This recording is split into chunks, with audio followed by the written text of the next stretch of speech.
as we finish the double fertilization process, now the next title, that is the post fertilization changes. So this is very important mechanism after the fertilization in the angiospermic plant.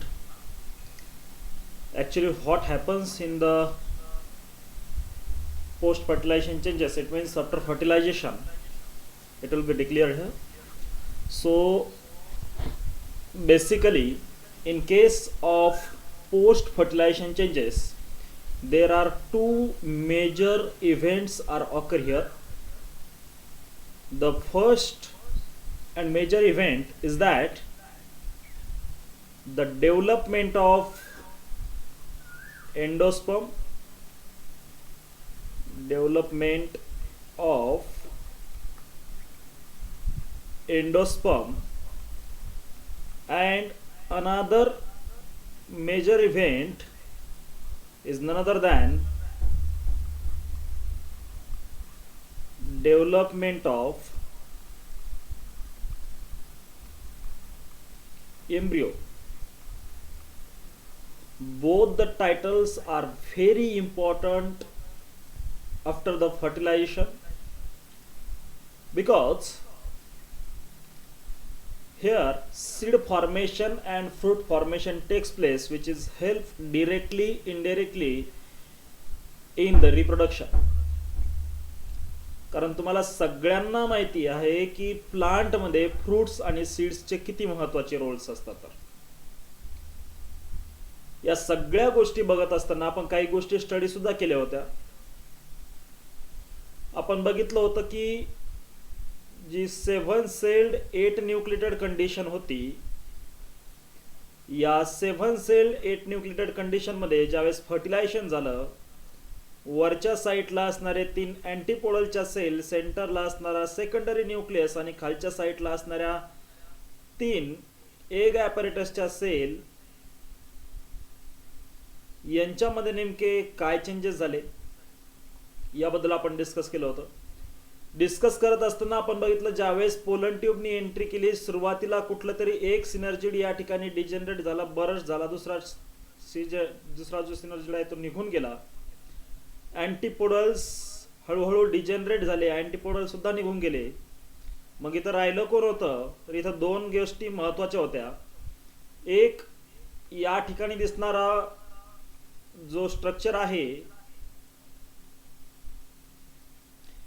ज्याला आपण proembryo म्हटलं होतं. Wait for a moment.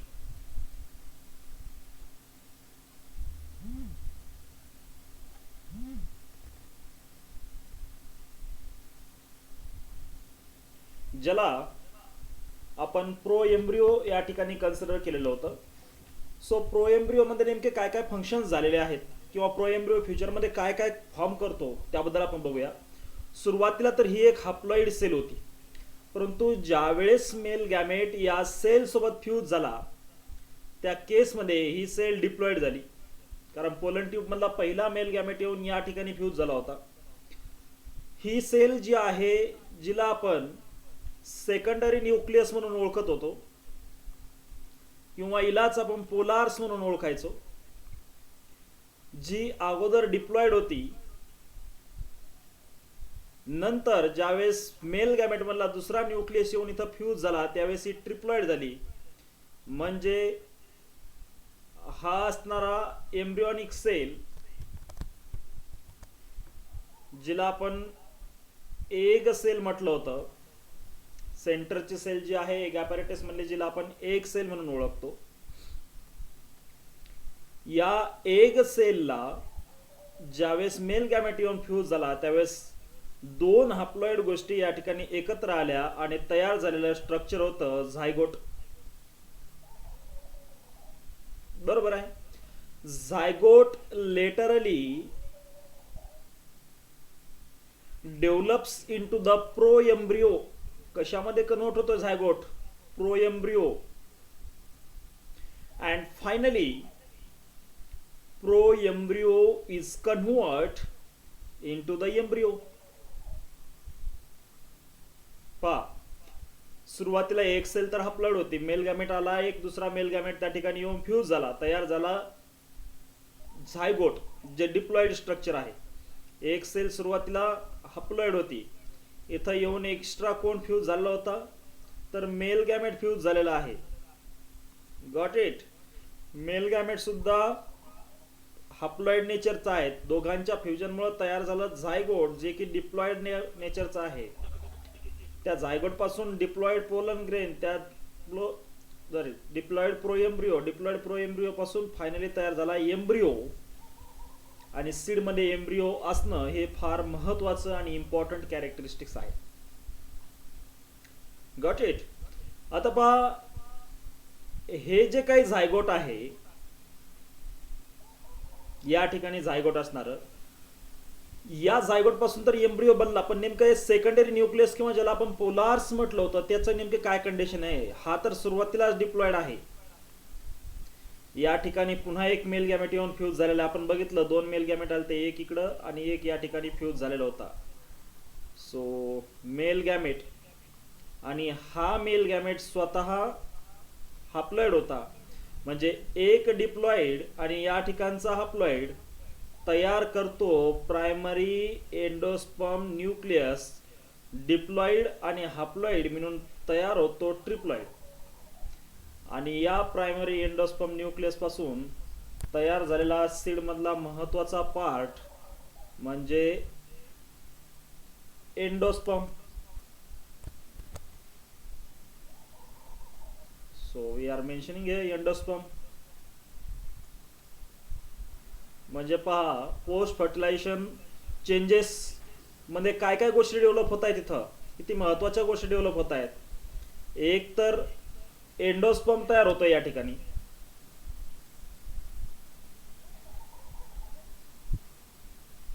Got it. दुसरी गोष्ट म्हणजे embryo तयार होतोय.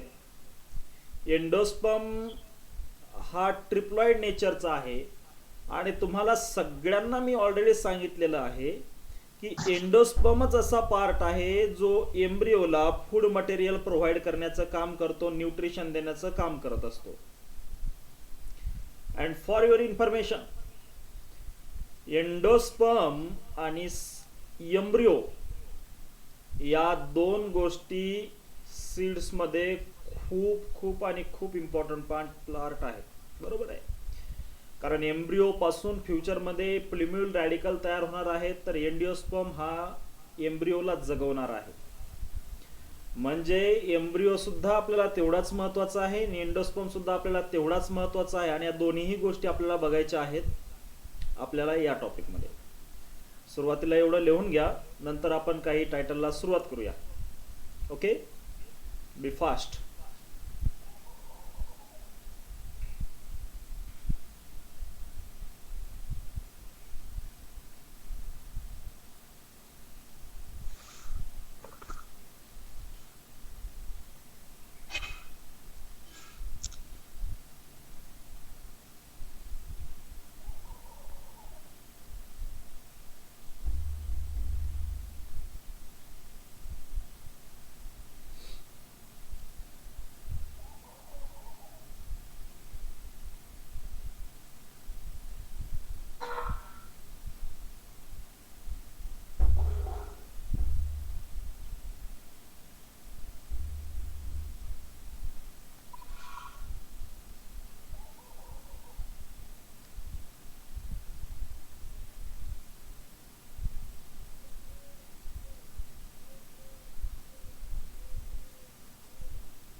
Okay, finish.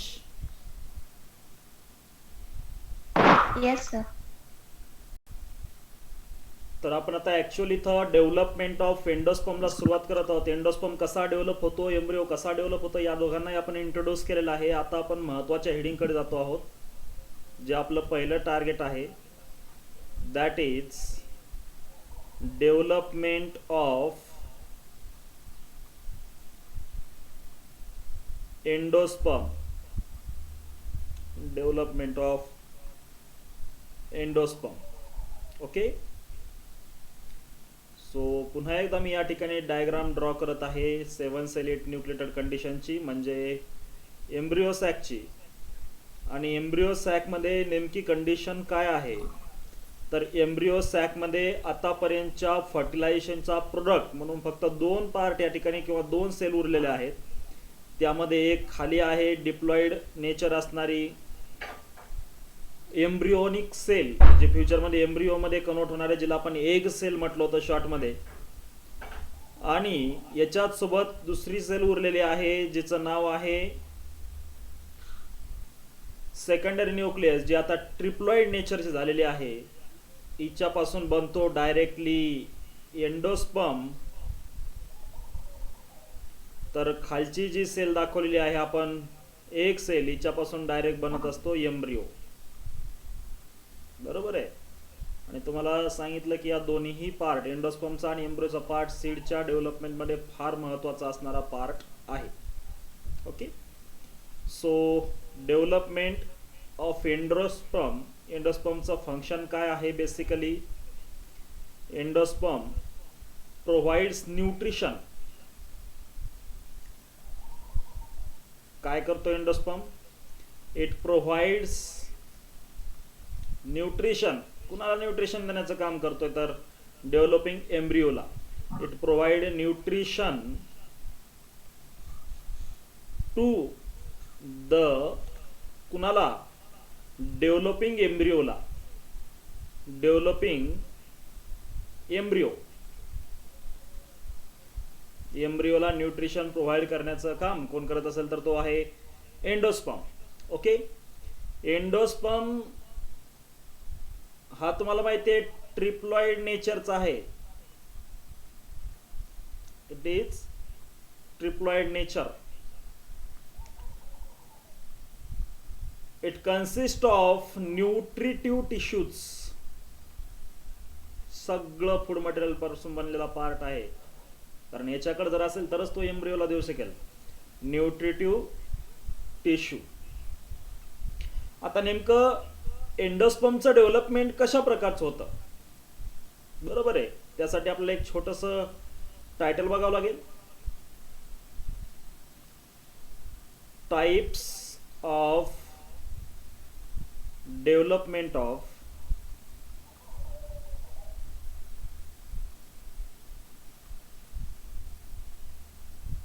Endosperm. Types of development of endosperm. मग किती टाईप पडतायत सगळ्या, तर जवळजवळ 3 डिफरंट टाइप्स ऑफ डेव्हलपमेंट.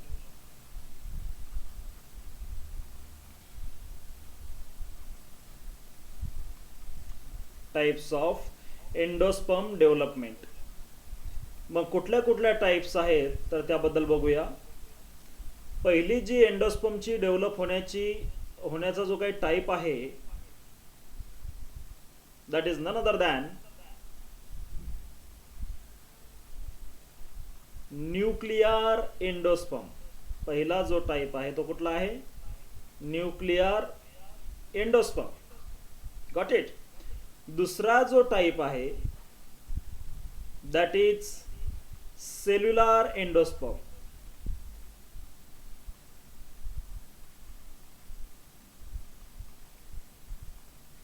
आणि तिसरा जो टाइप आहे दॅट इज हेलोबियल एंडोस्पर्म. अशा 3 प्रकारच्या डेव्हलपमेंट आपल्याला या ठिकाणी पाहायला भेटतात एंडोस्पर्म मध्ये. We are dealing with the first development of endosperm, which is none other than, as mentioned above, that is nuclear endosperm. Nuclear endosperm.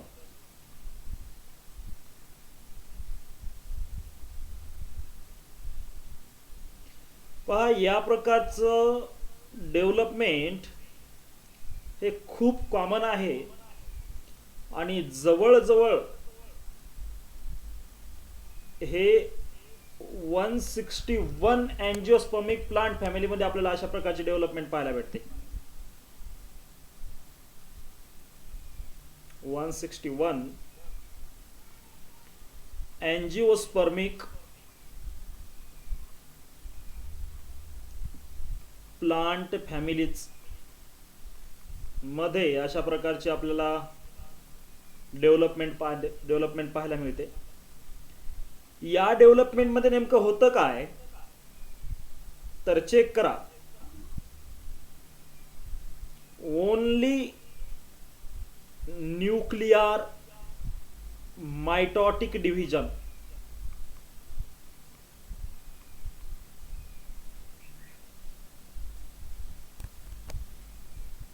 काय होतंय, फक्त आणि फक्त न्यूक्लियसच डिवाइड होतो. पण तो कसा डिवाइड होतो तर तो फक्त होतो मायटॉटिकली डिवाइड.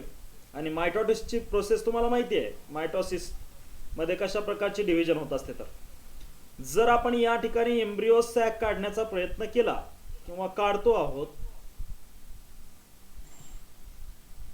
तर काय कंडिशन आहे पहा. आपण आता एम्ब्रिओकडे जाणार नाहीत, त्यामुळे आपण एग सेल काढत नाहीत. या ठिकाणी फक्त आपण काय दाखवूया,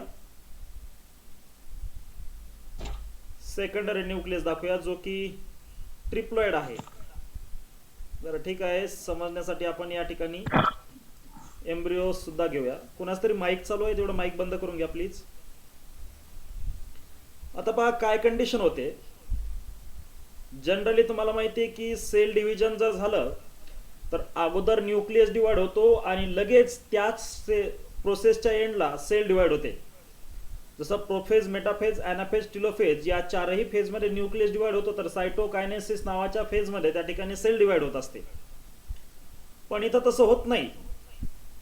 इथं काय होतं की नुसता न्यूक्लियस डिवाइड होत चालतो, सेल डिवाइड होतच नाही. सुरुवातीला न्यूक्लियस बरोबर आहे, आणि हा प्रत्येक न्यूक्लियस कसा आहे, ट्रिप्लॉइड नेचरचा आहे. प्रत्येक डिवाइड झालेला न्यूक्लियस कसा आहे, इट इज ट्रिप्लॉइड नेचर. आता इथं प्रत्येकामध्ये 3 डॉट काढलेले तुम्हाला लक्षात येणार नाही, but you have to imagine this is an triploid nature nucleus of endosperm.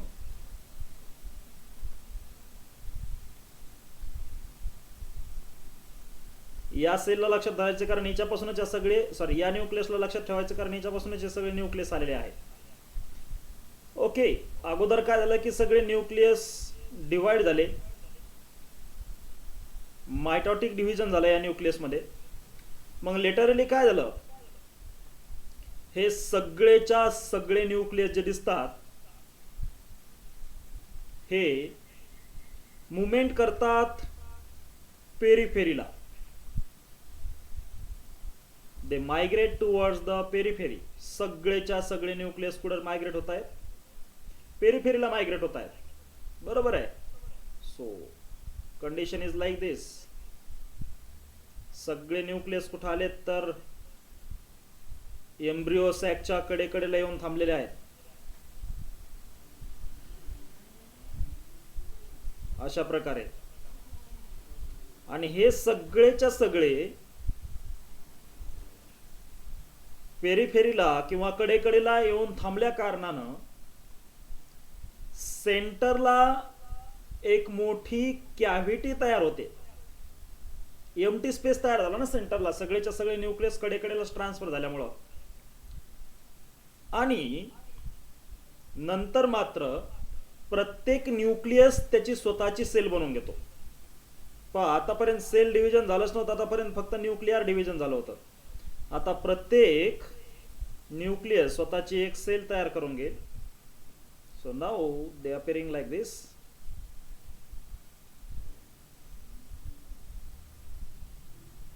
Okay, central vacuolated cavity या ठिकाणी तयार होऊन जाते. दुसरी गोष्ट आपल्याला लक्षात असली पाहिजे, एम्ब्रिओची पोझिशन इथं ग्रीन कलर मध्ये दाखवूया आपण. एम्ब्रिओची पोझिशन ही जशाच तशी राहील बरं का, याच्यामध्ये काही चेंज होणार नाही. एम्ब्रिओ का त्याचं लोकेशन चेंज करणार नाहीये. ओके, तर तुम्ही असं इमॅजिन करा की या ठिकाणी एम्ब्रिओ आणखीन जशाच तसाच आहे, बाकी न्यूक्लियस डिवाइड झालेला आहे. मग याचं जर एक्झाम्पल आपण काढण्याचा प्रयत्न केला की नेमकं कुठल्या कुठल्या फ्लावरमध्ये आपल्याला किंवा कुठल्या कुठल्या प्लांटमध्ये या प्रकारचं डिव्हिजन पाहायला मिळतं, तर त्याचं बेस्ट एक्झाम्पल आहे आपल्या एरियामध्ये कॉमन असणारे प्लांट. आता अँजिओस्पर्मच्या जवळजवळ 161 फॅमिली या प्रकारच्या डिव्हिजनला फॉलो करतात. 161 फॅमिली जर या प्रकारच्या डिव्हिजनला फॉलो करत असतील तर त्यामध्ये मोस्ट कॉमन प्लांट आपल्या एरियामधलं व्हीट येईलच. व्हीटचं प्लांट याचं बेस्ट एक्झाम्पल आहे. देन सनफ्लावरचं प्लांट बेस्ट एक्झाम्पल आहे. देन कोकोनट याचं बेस्ट एक्झाम्पल आहे. पण कोकोनट मध्ये मात्र एक गोष्ट तुम्हाला लक्षात ठेवायची आहे, नारळ ज्यावेळेस आपण फोडतो त्यावेळेस नारळाच्या मध्ये निघणारं जे काही कोकोनट मिल्क आहे इट इज ऍक्च्युअल एंडोस्पर्म. तो एंडोस्पर्म आहे. त्याचा फरक फक्त एवढा आहे की एंडोस्पर्म हा 2 पार्ट मध्ये आपल्याला पाहायला भेटतो. ओके, नारळामध्ये साईडला जो व्हाईट कलरचा लेअर आहे, नारळ फोडल्यानंतर कोकोनट फोडल्यानंतर आपल्याला ते लक्षात येऊन जातो, व्हाईट कलरचा जो काही आउटर पार्ट आहे, पहा इथं मी देतो, कोकोनट मध्ये 2 प्रकारचे पार्ट आपल्याला पाहायला मिळतात बेसिकली. एक डायग्राम मी तुम्हाला छोटीशी काढू इच्छितोय. सो नारळ ज्यावेळेस आपण फोडण्यासाठी रेडी करतो it is somehow looking like this. आता डिबेट करू नका सर आमच्याकडे असं नसतं नारळ. Okay, somehow condition is like this. ज्यावेळेस आपण याला फोडण्यासाठी रेडी करतो, जे आमच्या इकडे असं करतात. ओके, तर हा जो पार्ट आहे हा जो आपल्या फायद्याचा असतो, हा वाला हा कठीण कवचाने बनलेला असतो. याला ब्रेक करण्यासाठी आपल्याला खूप जास्त फोर्स तयार करावा लागतो आणि मग आपल्याला लक्षात येतं की याच्यामध्ये सेंटरला भरपूर सारं लिक्विड मटेरियल आहे ज्याला आपण कोकोनट मिल्क म्हणतो. पण याच्याच साईडला इथं सगळी व्हाईट कोटिंग असते ज्याला आपण खाण्यासाठी प्रेफर करतो. Got it? याला आपण खाण्यासाठी प्रेफर करतो. तर हा जो पार्ट आहे it is outer part. It is none other than outer or it is vacuolated or central part. Vacuolated or central part, बरोबर आहे. तर या व्हॅक्युलेटेड मध्ये जिथं लिक्विड मटेरियल असतं, बरोबर आहे, इथं डिव्हिजन पाहायला मिळते आपल्याला न्यूक्लियर डिव्हिजन. कोकोनट मध्ये कुठली डिव्हिजन पाहायला भेटते? इथं न्यूक्लियर. तर आउटर पार्ट मध्ये मल्टीसेल्युलर एंडोस्पर्म असतो. म्हणजे हा जो पार्ट आहे या ठिकाणी मल्टीसेल्युलर एंडोस्पर्म पाहायला भेटतो आपल्याला. मल्टीसेल्युलर कारण काय झालं, कडेकडेला या ठिकाणी बघा, कडेकडेला सेल तयार झालेले आहेत. या डायग्राम मध्ये तुम्ही बघा वरती कडेकडेला सेल तयार झाले आहेत. म्हणून कोकोनट मध्ये साईड साईडला सगळं तुम्हाला व्हाईट कलरचा पार्ट दिसतो. सेंटरला एक व्हॅक्युअल सारखा स्पेस एम्प्टी आहे या ठिकाणी. याच्यात सगळं वॉटर ज्याला कोकोनट मिल्क म्हणतो आपण ते स्टोर असतं, ज्यामध्ये आपल्याला फक्त फ्री न्यूक्लियर डिव्हिजन झालेले पाहायला मिळते. So this is regarding to the nuclear division और nuclear endosperm. If you want to write this you can. मीटिंगचा टाइम आपला संपत आलेला आहे.